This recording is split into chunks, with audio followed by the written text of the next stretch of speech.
Morning everyone. Prabhanjan Choubey this side. आज हम लोग GS1 70वीं BPSC का GS1 की कॉपी देखेंगे जो मैंने लिखा हुआ है। ये मेरी कॉपी है, आप लोग रोल नंबर देख सकते हैं 277288। ये मेरी कॉपी है, ये GS1 की है। अभी इवेल्युएटेड कॉपी नहीं आई है, तब तक मैं अनइवेल्युएटेड कॉपी दिखा देता हूँ आप लोगों को। तो चलिए बिना टाइम गंवाते हुए स्टार्ट करते हैं। देखिए, इसमें आप लोग को एक अप्रोच रखना है कि GS1 में आपको करेंट अफेयर्स आएंगे, हिस्ट्री आएगा और डेटा इंटरप्रिटेशन DI, जैसा कि हम लोग स्ट्रेटजी में चर्चा कर चुके हैं। तो मेरा अप्रोच ये रहता है कि पहले मैं DI को सॉल्व करूं, उसके बाद करेंट अफेयर्स, उसके बाद हिस्ट्री। तो हिस्ट्री को सबसे लास्ट में लिखते हैं। हालांकि हिस्ट्री का जो सेक्शन है वो सबसे पहला होता है। देख सकते हैं सेक्शन 1 में हिस्ट्री दिया हुआ है। भारतीय परिषद अधिनियम, इंडियन काउंसिल एक्ट 1868, इसको सबसे लास्ट में मैंने लिखा है। तो आप लोग का अलग अलग अप्रोच हो सकता है। हालांकि स्ट्रेटजी पे बाद में बात करेंगे कि कैसे कौन से क्वेश्चंस पहले लिखने चाहिए। चलिए स्टार्ट करते हैं। तो आप देख सकते हैं मैं बता दूं कि 158 मार्क्स GS1 में आया हुआ है। इस बार जानते हैं कि DI गलत हो गया है और मेरा 28 मार्क्स का DI गलत है। यानी आप मान सकते हैं कि केवल 44 मार्क्स का सही है। यानी अगर 158 में से 44 माइनस कर देंगे तो 114 हुआ, 114। तो 6 क्वेश्चन में 114 मार्क्स हुए, जो 19 × 6, यानी एवरेज मुझे हर क्वेश्चन में 19 नंबर मिले हुए हैं, जो एबव एवरेज मार्क्स आप मान सकते हैं। एवरेज 17 और 16 का ही आता है। चलिए स्टार्ट करते हैं। भारतीय परिषद अधिनियम 1861। अब देखिए, आप ये शॉर्ट आंसर टाइप क्वेश्चन है, 8 नंबर का है और इसमें 2 पेज दिए होंगे आपको लिखने को। तो आपको क्या करना है, अगर आपकी स्पीड बहुत अच्छी है तो आप लिखिए 2 पेज में। अगर आपकी स्पीड वो ढंग की नहीं है तो आप इसको 1.5 पेज तक ही सिमटने का प्रयास कीजिए, क्योंकि वहाँ समय कम होता है। भारतीय परिषद अधिनियम 1861। देखिए, हमने थोड़ा सा भूमिका लिख दिया।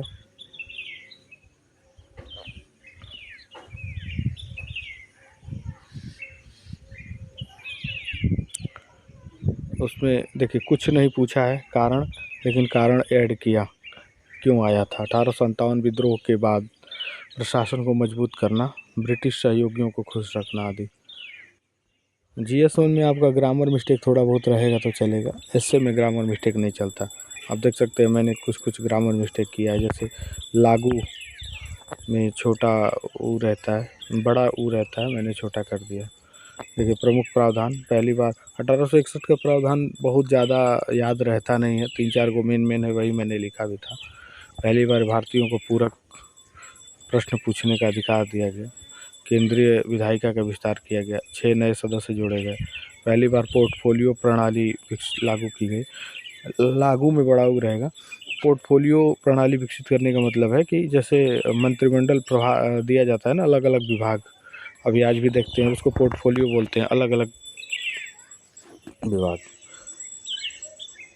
मतलब कुल मिला के केंद्रीय प्रशासन को अलग अलग भागों में बांटा गया, कि पोर्टफोलियो में बांटा गया। गवर्नर को अध्यादेश जारी करने का अधिकार मिला।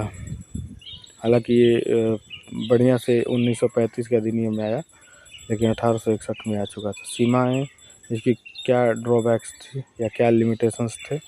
भारतीयों की विधायिका में भागीदारी अभी भी कम थी। बजट और अन्य मुद्दों पर प्रश्न पूछने का अधिकार नहीं था। कुल मिलाकर 1861 का भारत परिषद अधिनियम ब्रिटिश बेड़ियों का एक नया जाल था। हो गया ख़त्म, 2 ही पेज था।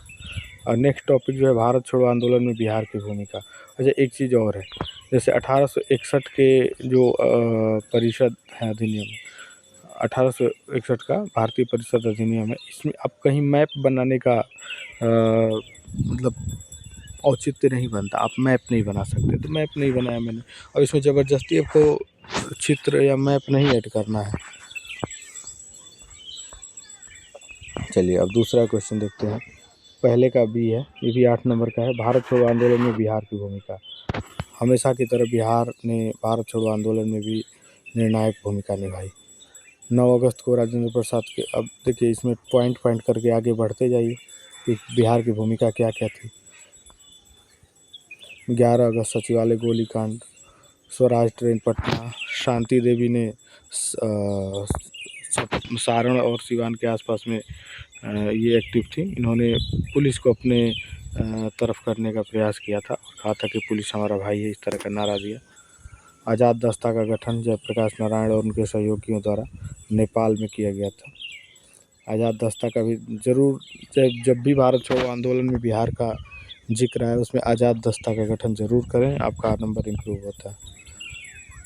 महिलाओं का, देखिए आंदोलन में जब बात आती है तो महिलाओं की सहभागिता ज़रूर दिखाएं, इससे आपका ना व्यक्तित्व पता चलता है कि आप कितने जेंडर सेंसिटिव हैं और कितने व्यापक नज़र से देखते हैं। क्योंकि महिलाओं की भागीदारी थी, आदिवासियों की भागीदारी थी, छात्रों की भागीदारी थी, तो सिर्फ अग्रणी नेताओं को न दिखाएं बल्कि महिलाओं को, आदिवासियों को उसमें ज़रूर इंक्लूड करें। निचले स्तर के नेताओं को भी अगर दिखा सकते हैं तो दिखाएं। इसमें मैप ऐड किया जा सकता था। देखिए हमने मैप ऐड किया है बिहार का, उसमें जगह को घेर दिया है और उसके बाद लिख दिया, आप देख सकते हैं। बिहार ने, देखिए ये जो क्वेश्चन है शॉर्ट टाइप का, इसको 4 मिनट में आपको लिख देना है, तो आप इससे ज़्यादा क्या ही लिखिएगा। मैप बनाने में आपको ये अगर प्रैक्टिस नहीं रहेगा तो 3-4 मिनट चला जाएगा केवल मैप बनाने में। निष्कर्ष ज़रूर लिखें, नंबर बढ़ता है और पॉजिटिव इम्पैक्ट जाता है। संथाल विद्रोह में भी आप मैप बना सकते हैं। देखिए संथाल विद्रोह 1855-56 जनजातियों को नहीं होगा, जनजातियों का प्रथम सशक्त विद्रोह था संथाल विद्रोह। स्थान भागलपुर, क्षेत्र दामन ए कोह। प्रमुख नेता सिद्धू कान्हू, चांद भैरव और कुछ महिला नेता भी थी, इन्हीं की थी, चांद और भैरव की सिस्टर थी। मैं अभी नाम नहीं याद कर पा रहा हूँ अभी। अवधि देख लीजिए 1855-56। कारण क्या था? विद्रोह का दमन, भारी मात्रा में विद्रोह का दमन हुआ। दमन किया किसने वो भी देख लीजिए, अगर आपको नाम याद है तो लिखिए। प्रकृति क्या थी, विद्रोह की प्रकृति क्या थी? स्थानीय था, जनजाति विद्रोह था, चीन के ताइपिंग विद्रोह से साम्यता रखता था। परिणाम क्या हुआ, महत्व क्या था, और महत्व 3 पॉइंट में लिख के उसके बाद आगे निष्कर्ष लिख दिया। संथाल विद्रोह का स्वतंत्रता आंदोलन की दिशा में निर्णायक,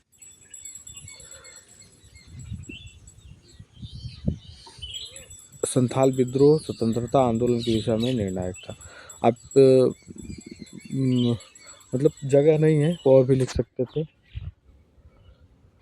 ये पटना कलम के बारे में दे दिया। पटना कलम इतना बड़ा टॉपिक है, आप शॉर्ट में कैसे लिखिएगा, ये भी केवल 7 नंबर का है। पटना कलम चित्रकला, स्थानीयता से प्रभावित लघु चित्रकला है। इसका विकास 18वीं सदी में पटना और इसके आसपास के क्षेत्रों में हुआ। इसकी प्रमुख विशेषताएं देख लीजिए। कजली स्याही पद्धति। कजली स्याही पद्धति का मतलब है कि आरेखन और रंगन एक साथ होता है। यानी जैसे क्या होता है ना कि मैक्सिमम जो चित्र बनाए जाते हैं उससे पहले स्केचिंग की जाती है, आरेखन बनाया जाता है, उसके बाद उसमें कलर फिल किया जाता है।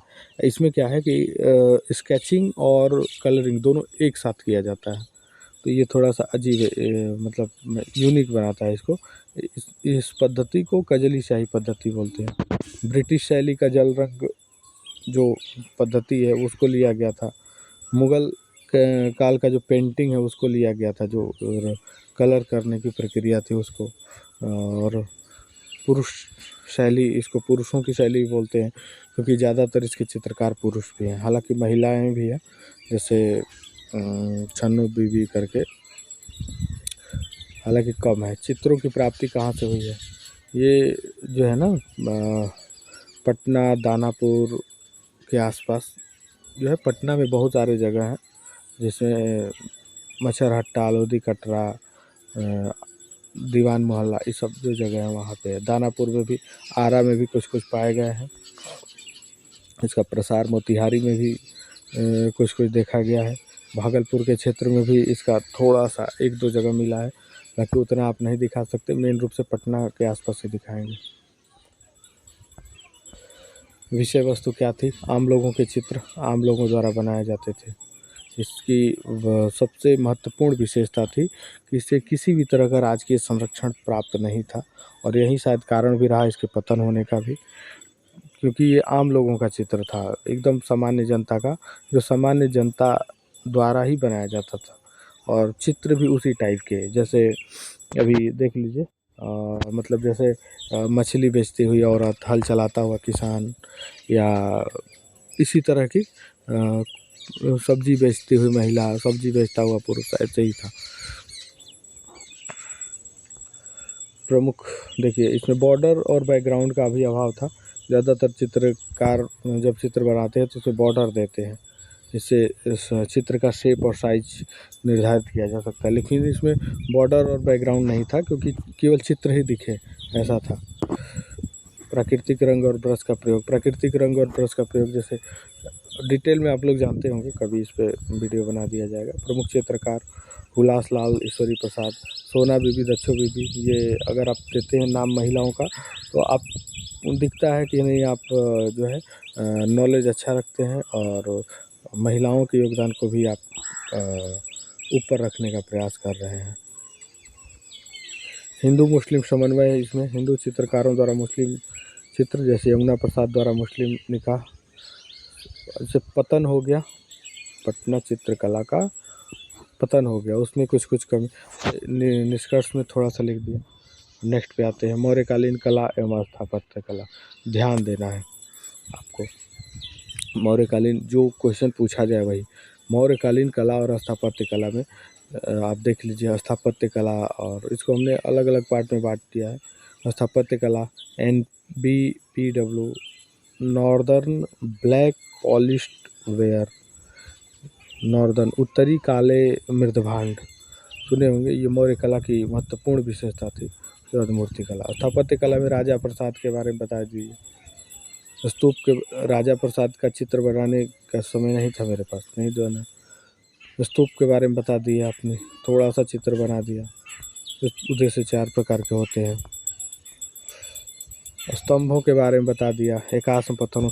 देखिए, स्तंभ के ऊपर में पशु मूर्ति होती है, बहुत लोग लगते हैं वहीं पे चित्रकारी करने, पशु बनाने की ज़रूरत नहीं है। आप केवल सांकेतिक दिखाइए, वहाँ चित्रकला का एग्जाम नहीं हो रहा है। बिहार में कहाँ पाई गई है? अगर आप स्तंभों का कुछ अगर उदाहरण दे सकते हैं कि बिहार में ये कहाँ कहाँ पाए गए हैं, जैसे लौरिया अरेराज वगैरह, लौरिया नंदनगढ़, तो दे दीजिए। नहीं पाया जाता तो दे दीजिए। अगला आते हैं बिहार।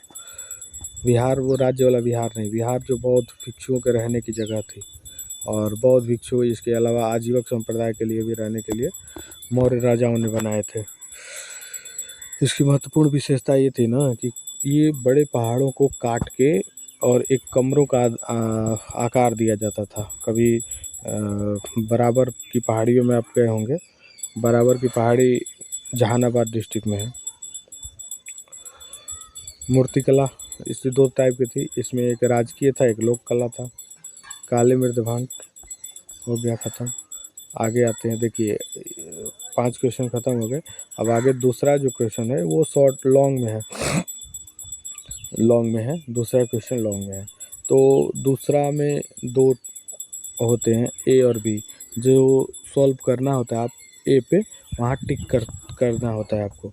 जैसे देखिए, ये यहाँ पे हमने ये टिक मार्क लगाया हुआ है, यानी हमने सॉल्व किया है। कौन सा क्वेश्चन? चंपारण नील आंदोलन का वर्णन कीजिए तथा भारतीय स्वतंत्रता संघर्ष पर इसके प्रभावों की व्याख्या कीजिए। Describe the Champaran Indigo movement and explain its impact on the Indian freedom struggle. Okay, आगे देखते हैं। देखिए, ये लॉन्ग में है, और हमने जो है इसको थोड़ा डिटेल में लिखा है। तो देखिए, वो जल्दी में लिखा गया, इस वजह से राइटिंग गड़बड़ हुआ। यहाँ डिटेल में लिखा गया, राइटिंग कुछ सुधरा है। आपको बहुत अच्छा नहीं लिखना है, बहुत अच्छा लिखने के चक्कर में आप क्वांटिटी के साथ कंप्रोमाइज़ करने लगेंगे। बीपीएससी देखती भी है तो कि कितना लिखे हैं आप, देखिए, चंपारण सत्याग्रह 1917 को भारतीय स्वतंत्रता आंदोलन का युग विभाजक अध्याय माना जाता है। यह आंदोलन जिसमें गांधी जी को मोहनदास से महात्मा बनाया। आप जानते होंगे 1917 के चंपारण आंदोलन के दौरान ही गांधी जी को महात्मा की उपाधि मिली थी। ये क्वेश्चन मैं आप पे छोड़ता हूँ, आप बताएंगे कि महात्मा की उपाधि उनको किसने दी थी। गांधी जी को महात्मा की उपाधि किसने दी थी, आप कमेंट बॉक्स में ज़रूर बताएं। यह पहला अवसर था जब किसान कांग्रेस की मुख्य धारा में शामिल हुए। चंपारण आंदोलन का कारण देख लीजिए। देखिए, चंपारण नील आंदोलन का वर्णन कीजिए। आपको हाईलाइट कर लेना कि हमसे पूछा क्या क्या गया है। नील आंदोलन का वर्णन, सबसे पहला भारतीय स्वतंत्रता संघर्ष पर इसके प्रभाव। आपको दो ही चीज़ बताना है। नील आंदोलन का वर्णन में आपका कारण, प्रभाव, परिणाम सब कुछ आएगा। उसके बाद इसका स्वतंत्रता संग्राम पर क्या प्रभाव पड़ा वो बताना है। तो अब आते हैं कारण पे। कारण इसके 3 कठिया व्यवस्था, यानी 3 कठिया मतलब 1 बीघा में 20 कट्ठा होता है और 20 कट्ठे में से 3 कट्ठा, यानी किसान को अपनी भूमि के 15% हिस्से पर नील की खेती करनी अनिवार्य थी। 3/20 भाग। ये किसानों के लिए मुसीबत बन गया था। नील की खेती भूमि की उर्वरता कम कर देती थी, अतः किसान खेती नहीं करना चाहते थे। बिचौलियों की वजह से लाभ नहीं मिलता था। कृत्रिम नील बन गया था, जर्मनी में उत्पादन हो गया था ये फर्स्ट वर्ल्ड वॉर के टाइम पे। तो अब जब आर्टिफिशियल चीज़ बन गया तो आप नेचुरल की तरफ क्यों जाएंगे। नेचुरल चीज़ महंगा होता है ना, लोग सस्ता की तलाश में उधर ही चले जाते हैं। आज भी देख सकते हैं आप, फर्नीचर बनाने की जगह लोग प्लास्टिक की कुर्सी ले आते हैं। गांधी जी का आगमन हुआ। अब दूसरा क्वेश्चन आपसे ये भी है कि अच्छा मैंने इसमें तो लिख ही दिया। 1917 के 16 के कलकत्ता अधिवेशन में बिहार के किसान नेता राजकुमार शुक्ल ने गांधी जी को निलहे किसानों के बारे में बताया और बिहार आने का निमंत्रण दिया। देखिए, चंपारण सत्याग्रह का घटनाक्रम, गांधी जी को क्या क्या करना पड़ा देख सकते हैं। चंपारण एग्रीगेरियन समिति का गठन हुआ। अध्यक्ष FG स्लाई थे, सचिव MG टैनर थे, सदस्य गांधी जी सहित 7 लोग थे। ठीक है। निलहे किसानों की दुर्दशा की जांच करना, आप लोग देख लीजिएगा कि कौन कौन और मुख्य नेता थे। परिणाम क्या हुआ, समिति ने निलहे किसानों की दुर्दशा को सही पाया। किसानों को लगान का बढ़ा हुआ भाग वापस किया गया। बढ़े हुए लगान का मात्र 3/4 यानी 3/4 भाग ही देना तय हुआ। लगान की दर 25% तय हुई। 3 कठिया व्यवस्था बंद हो गई।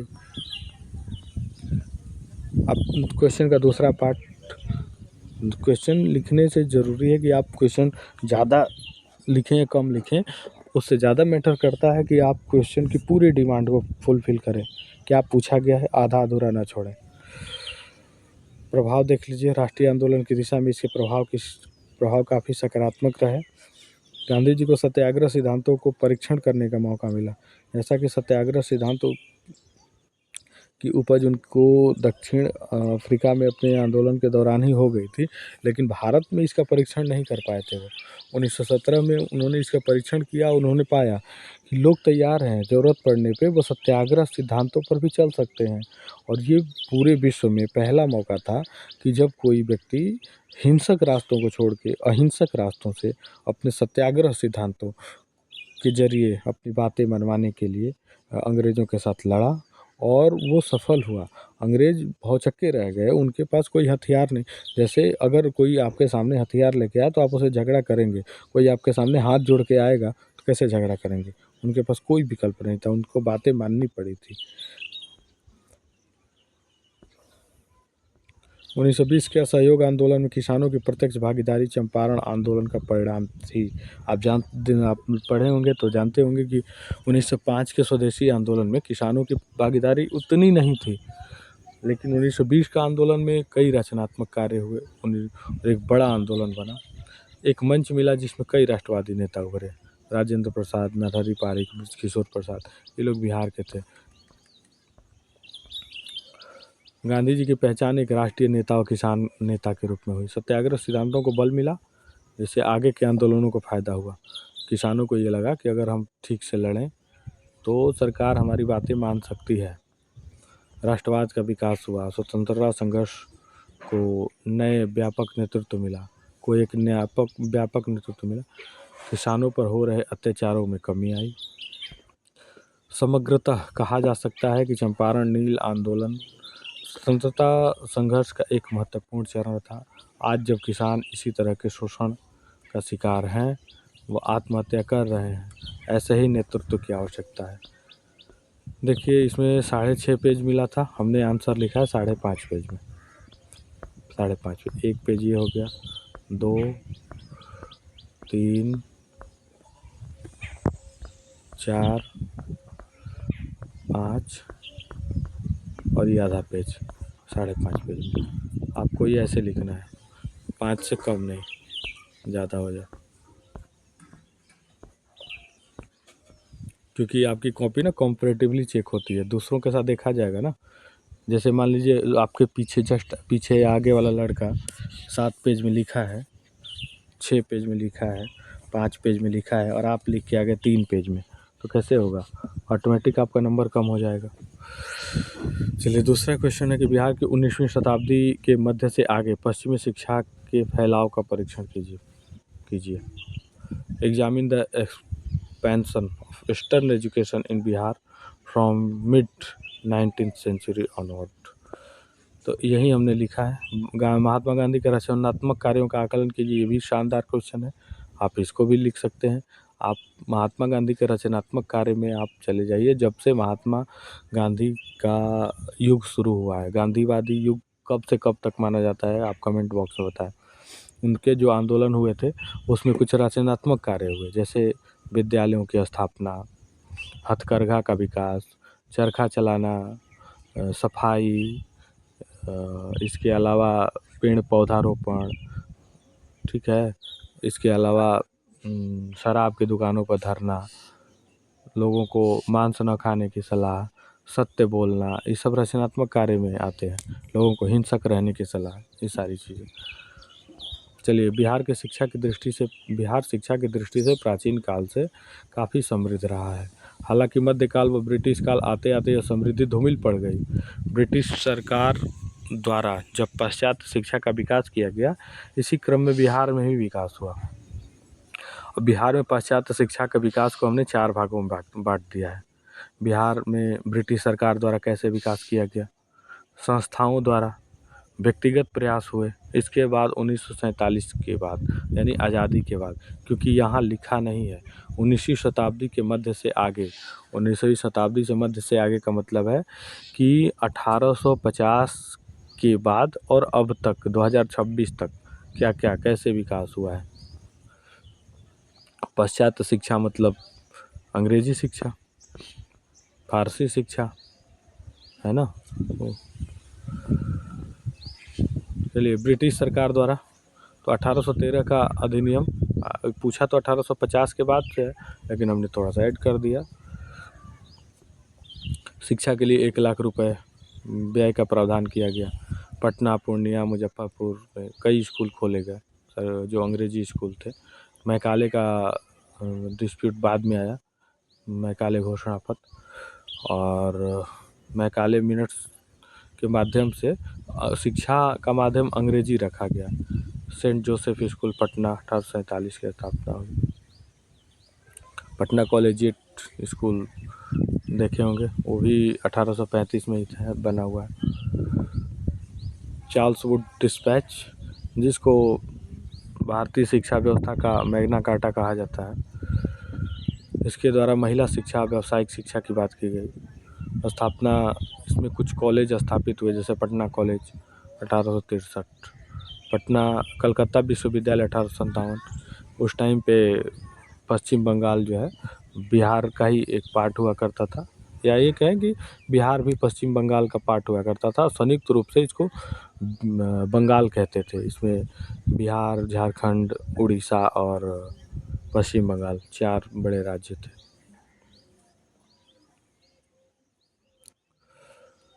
1857 तक, 1882 का शिक्षा अधिनियम, इसने प्राथमिक शिक्षा पर जोर दिया, साथ ही कॉलेज में भी शिक्षा पर ध्यान दिया।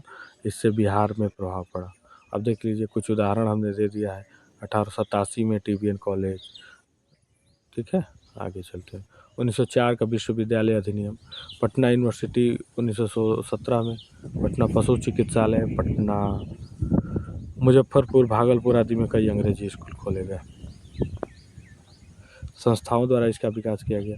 संस्थाओं में जैसे ईसाई मिशनरियों का आगमन 1813 में हुआ, इस, ठीक है। ईसाई स्कूल खोले गए। आप जितने भी आजकल Saint Joseph, Saint Simon, Saint Martin, ये सब देख रहे हैं, सारे ईसाई स्कूल हैं।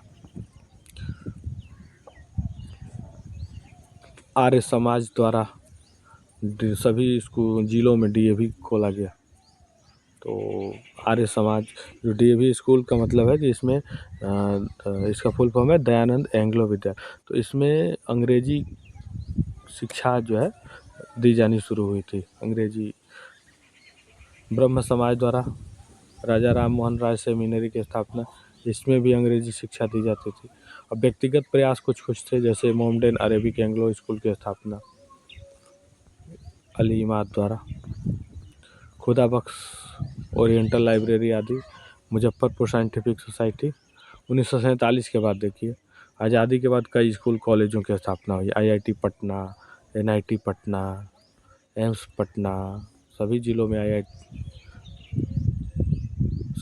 IIT की स्थापना नहीं होगा, यहाँ ITI होगा। सॉरी, एग्जामिनर ने ज़रूर गलत यहाँ पे घेरा लगाया होगा। भागलपुर में एम्स बन रहा है अभी, गया में मैनेजमेंट कॉलेज बन रहा है। आपको जो भी एग्जाम्पल से याद होंगे आप लिख सकते हैं। जैसे यहाँ देखिए, समग्रता कहा जा सकता है कि धीरे धीरे ही सही 19वीं सदी के आरंभ से ही बिहार में पाश्चात्य शिक्षा की नींव पड़ चुकी थी।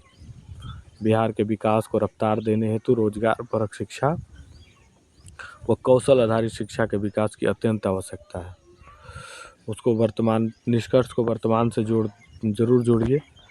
इसमें हमने लिखा है, देख सकते हैं, 5.5 पेज, इसमें हमने 5.5 पेज लिखा है। देख लेते हैं, ये आधा पेज हो गया। 1 2 3 4 5, हाँ 5, 5.5 पेज हमने लिखा है इसमें, ठीक है। अब उसके बाद आते हैं सेकंड सेक्शन में, यानी करेंट अफेयर सेक्शन में। करेंट अफेयर सेक्शन में सबसे पहले हम लॉन्ग देख लेते हैं, लॉन्ग आंसर।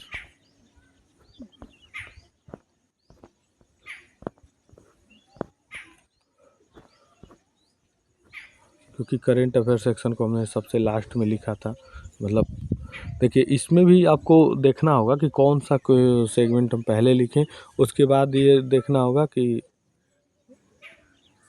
पहले क्या लिखें, मतलब हिस्ट्री लिखें कि ज्योग्राफी लिखें, मतलब सॉरी, लॉन्ग वाला क्वेश्चन पहले लिखें कि शॉर्ट वाला पहले लिखें। तो चलिए, लॉन्ग वाला हमने पहले लिखा हुआ है। देखिए इसमें लिखा है कि क्वेश्चन अटेम्प्ट किया हमने पाँचवें का ए, उत्तराखंड भारत में एक समान नागरिक संहिता लागू करने वाला पहला राज्य बन गया है। इस संबंध में एक समान नागरिक संहिता को समझाएं। साथ ही इससे भारतीय समाज में सामाजिक, सांस्कृतिक, धार्मिक तथा कानूनी आधार पर क्या परिवर्तन होंगे को उदाहरण सहित स्पष्ट कीजिए। Uttarakhand has become the first state to implement uniform civil code in UCC। आप बताएंगे कि UCC किस अनुच्छेद में है। Explain the uniform civil code in this regard. Also explain with example which changes will it bring to the Indian society on social cultural, religious and legal basis. देखिए आप इसमें देख सकते हैं भूमिका। हाल ही में रंजना प्रकाश देसाई समिति की सिफारिशों के आधार पर उत्तराखंड में समान नागरिक संहिता लागू किया गया। आपको बताना है कि अभी किन किन राज्यों में प्रयास चल रहा है। उत्तराखंड में लागू हो चुका है, आपको बताना है कि किन किन राज्यों में भी प्रयास चल रहा है। समान नागरिक संहिता एक राष्ट्र एक कर के विचारधारा पर आधारित एक व्यवस्था है जो सभी नागरिकों को समान दायरे में रखती है, चाहे वो किसी भी धर्म या संप्रदाय से हो। आप जानते हैं कि नियम दो तरह के होते हैं, एक होता है नागरिकों के लिए नियम, एक होता है अपराधियों के लिए नियम। तो अपराधियों के लिए नियम पूरे देश में सेम है, समान है, और एक अपराध के लिए एक ही तरह की सज़ा होती है। लेकिन नागरिकों के लिए नियम जो है, यानी शादी विवाह तलाक, इस सब का जो मामला है वो नागरिकों के लिए धर्म पर डिपेंड करता है कि आपका कौन सा धर्म है। मुस्लिम में उनके शरीयत लॉ के अनुसार है, हिंदू में हिंदू सिविल कोड के अकॉर्डिंग है। तो इसको यूनिफॉर्म करने के लिए, यानी एक ही तरह का नियम बनाने के लिए यूसीसी लाए जाने का प्रावधान है। चलिए समान नागरिक संहिता देखते हैं। संवैधानिक प्रावधान जरूर लिखते हैं। अनुच्छेद 37 के तहत यह न्यायिक प्रवर्तनीय नहीं है। न्यायिक प्रवर्तनीय का मतलब है कि इसको लागू करवाने के लिए आप न्यायालय में नहीं जा सकते हैं। और ये चूँकि डीपीएसपी का पार्ट है, तो ये राज्य सूची का विषय है। राज्य जो है अपनी सुविधा के अनुसार इसको लागू करते हैं, कर सकते हैं, नहीं भी कर सकते हैं। मुख्य प्रावधान क्या है देख लीजिए। सभी धर्मों के लोगों में विवाह तलाक गोद लेना वसीयत आदि के अधिकार समान होंगे। विवाह का पंजीकरण 60 दिनों व लिव इन रिलेशनशिप का पंजीकरण 30 दिनों के अंदर करवाना अनिवार्य होगा। पिता की संपत्ति में पुत्र और पुत्री की समान हिस्सेदारी। लिव इन रिलेशनशिप में पैदा हुए बच्चे अवैध नहीं माने जाएंगे। यह कानून भाग 21 में वर्णित अनुसूचित जनजातियों के अलावा सभी पर लागू होंगे। अनुसूचित जनजाति इसमें शामिल नहीं है क्योंकि उनका अलग कल्चर है। एक तो उनका कल्चर ख़त्म हो जाएगा, जो हमारे सभ्यता के लिए एक बड़ी बात है। उनका कल्चर आदिवासियों में देखे होंगे।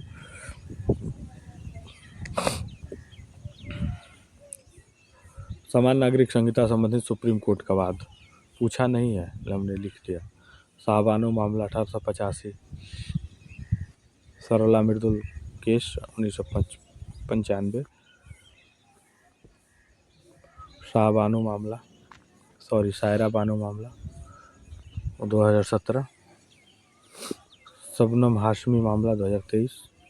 विधि आयोग की रिपोर्ट 2022 में आई थी, उसने कहा था कि यूसीसी की आवश्यकता नहीं है, लेकिन विधि आयोग 2023 में यूसीसी लागू करने के लिए लोगों से एक सर्वे कराया था। तो वर्तमान में समान नागरिक संहिता की स्थिति क्या है? उत्तराखंड में लागू हो चुकी है। अभी गोवा में 1867 से ही पुर्तगाली नागरिक संहिता के रूप में लागू है। असम गुजरात आदि राज्य प्रयास कर रहे हैं।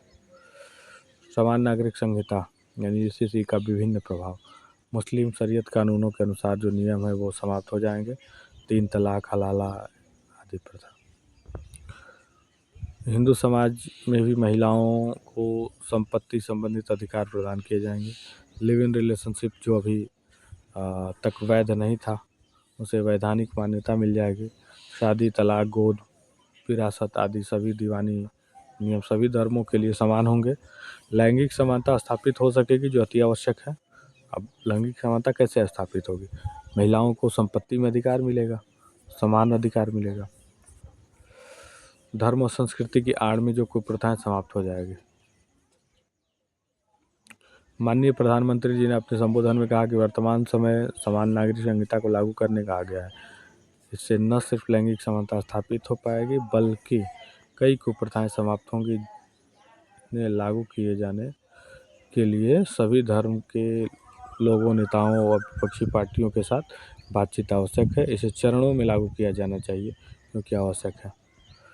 देख सकते हैं इसको भी हमने 5.5 से ज़्यादा यानी लगभग 6 पेज में लिखने का प्रयास किया है। चलिए एक दूसरा क्वेश्चन है इसमें। एक राष्ट्र एक चुनाव, यही वाला हमने लिखा हुआ है। एक राष्ट्र एक चुनाव की अवधारणा तथा भारत के संघीय ढांचे पर इसके निहितार्थ पर चर्चा करें। क्वेश्चन को ध्यान से पढ़िए। एक राष्ट्र एक चुनाव की अवधारणा को पहले बताना है। एक राष्ट्र एक चुनाव क्या है, भारत के संघीय ढांचे पर इसके निहितार्थ यानी इसके क्या क्या प्रभाव पड़ सकते हैं, लोकसभा और राज्य विधानसभाओं के चुनावों को एक साथ कराने के संभावित फायदे और नुकसान क्या हैं, विश्लेषित कीजिए। Discuss the concept of one nation one election, ONOE बोलते हैं इसको, and it's implication on the federal structure of India. What are the potential advantage and disadvantage of synchronizing election on the Lok Sabha and state assembly? Analyze.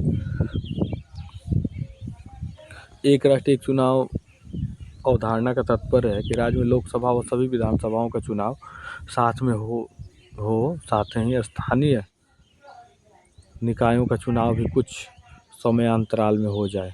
लंबे समय से विमर्श का विषय है। आप इससे बचिएगा। मैंने बहुत ज़्यादा कहीं कहीं काट पीट किया है। गलत लिखने से अच्छा है काट पीट कर देना, लेकिन काट पीट करना ठीक नहीं है, उससे एक नकारात्मक प्रभाव भी जाता है। उनको ये लगता है कि हाँ, ये जल्दी लिखने के चक्कर में बहुत गलत भी लिखा है।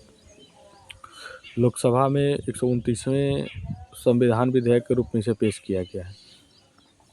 तो संविधान संशोधन विधेयक होगा यहाँ पे। सर रामनाथ कोविंद समिति है, इस पे रिपोर्ट दिया था। रिपोर्ट में क्या क्या बातें की गई थी देख सकते हैं। लोकसभा के साथ सभी विधानसभाओं के चुनाव कराए जाएं। 100 दिनों के भीतर पंचायतों और नगर निकायों का चुनाव कराया जाए। एकीकृत मतदाता लिस्ट जारी हो।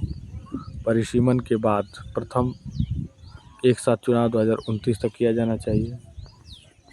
आवश्यक संविधान संशोधन क्या क्या हो सकता है, देखिए। अनुच्छेद 13 लोकसभा का कार्यकाल है। 85 लोकसभा का विघटन है। 172 विधानसभा का कार्यकाल है। 174 विधानसभा का विघटन है। 356 राष्ट्रपति शासन संबंधित प्रावधान है। 325 एकीकृत मतदाता सूची है। 82 परिसीमन के बाद आवश्यक एक साथ चुनाव संबंधित अधिकार। आपको अनुच्छेद एकदम रटे होने चाहिए, जहाँ मन करे वहाँ फेंक के मारिए अनुच्छेद से। संघीय ढांचा पर प्रभाव। भारत में संघवाद मूल ढांचा का पार्ट है। एक राष्ट्र एक चुनाव से संघीय ढांचा प्रभावित होगा। राष्ट्रीय दल मजबूत हैं और केंद्र में सरकार बनाते हैं, वहीं क्षेत्रीय और छोटे दल राज्यों में, अतः छोटे दलों का प्रभाव कम होगा। इसके लिए राज्यों के विधानसभा के कार्यकाल को घटाना या बढ़ाना पड़ेगा, जिससे केंद्र राज्य संबंध बिगड़ने की संभावना है। पूछा था ना कि क्या लाभ और हानि होगी, एडवांटेज और डिसएडवांटेज। भाई 356 में संशोधन किया जाना है जो राष्ट्रपति शासन संबंधित है। ठीक है, ये विवाद का विषय है। इस अवधारणा से एकात्मकता ज़्यादा प्रभावी हो सकती है। केंद्र मजबूत होगा और राज्यों की शक्तियाँ कम हो सकती है। सकारात्मक प्रभाव। ठीक है,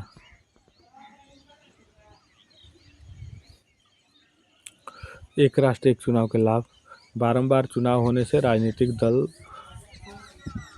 व नेता चुनाव प्रचार में लगे रहते हैं, इसे मुक्ति मिलेगी। प्रशासन पर कार्य का दबाव कम होगा। चुनावी खर्चे कम होंगे। देख सकते हैं, नुकसान लिख दिया यहाँ। नुकसान क्या क्या हो सकता है वो भी दिखा दीजिए। राष्ट्रीय दलों के आगे क्षेत्रीय दलों का महत्व कम हो सकता है। चुनाव पूर्व कई वादे किए जाते हैं जिससे जनता को लाभ मिलता है, वो कम हो जाएगा। ऋण माफ़ी, खाद्यान्न वितरण आदि। आगे की राह। इस क्वेश्चन को हमने पूरे 6.5 पेज में लिखा है। आपको 6 मारना है। देखिए, एक ओवर में 6 बॉल होते हैं, सब पे 6 नहीं मार सकते आप। कोई बॉल यॉर्कर होगी, कोई बाउंसर होगी, कोई ओवर पिच होगी, कोई शॉर्ट पिच होगी। जैसे ही आपको बढ़िया ओवर पिच बॉल मिले, आप एक कदम आगे निकलिए और 6 मारिए। यानी ये क्वेश्चन 6 मारने लायक था। मतलब जो क्वेश्चन आपको लगे कि आसान है, उस पर बढ़िया से टाइमिंग दीजिए और भरपूर लिखिए, ताकि उसमें आपको 22, 23, 24 तक नंबर दे सके। और मिलता है, करंट अफेयर्स के क्वेश्चन में मिल जाते हैं। हिस्ट्री में नहीं मिल पाता 20-22 नंबर। पाते पाते हद हो जाएगा ये। देखिए ये है DI इस बार भयंकर आया था, मतलब बहुत ख़राब आया था, काफ़ी लोगों का गलत हुआ है। ये वाला DI हमने दूसरा वाला सॉल्व किया है, दूसरा वाला DI हमने सॉल्व किया है। इसी में मेरा गलत हो गया है कुछ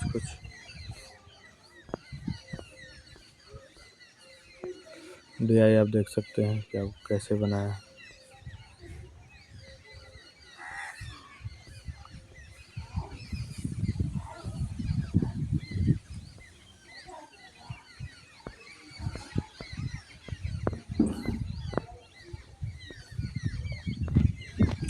इसमें मुझे लग रहा है कि कोई एक छोड़े हुए हैं,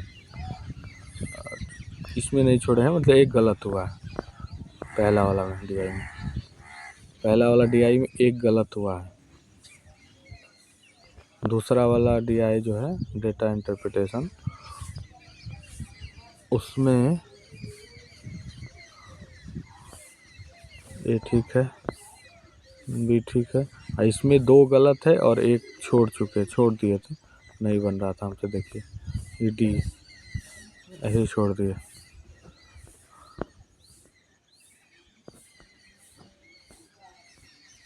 बन रहा था उस टाइम पे, मैं सोच नहीं पा रहा था और समय भी बीत रहा था, तो हम पहले ही देख लिए थे कि हिस्ट्री और करंट अफेयर्स आसान आया है, तो DI थोड़ा बहुत टफ़ है, तो सबके लिए टफ़ है, तो हमने हिस्ट्री और करंट पे फोकस किया था और ठीक से लिखने का प्रयास किया था।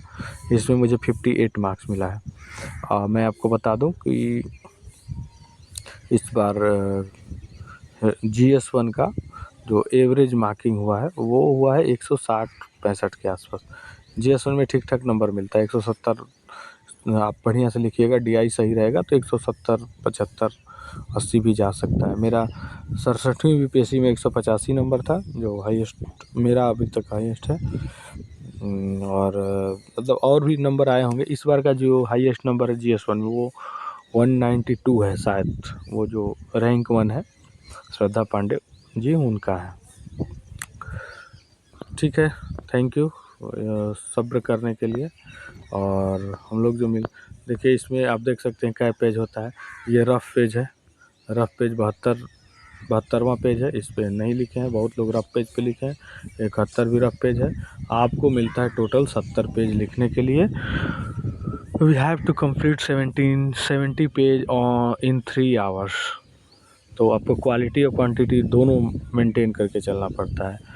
थैंक यू, मिलते हैं अगले वीडियो में, जो GS2 होगा या ऐसे होगा। आप लोग बता दीजिएगा कि कौन सा होगा। आप लोगों ने देखिए यहाँ सिर्फ आपको यही देखना है कि आंसर कैसे लिखा जाता है। आपको ये नहीं देखना है कि हाँ इसी को कॉपी कर लिया। कर सकते हैं, आपकी मर्ज़ी, हमने तो दे ही दिया। ठीक है, thank you, all the best.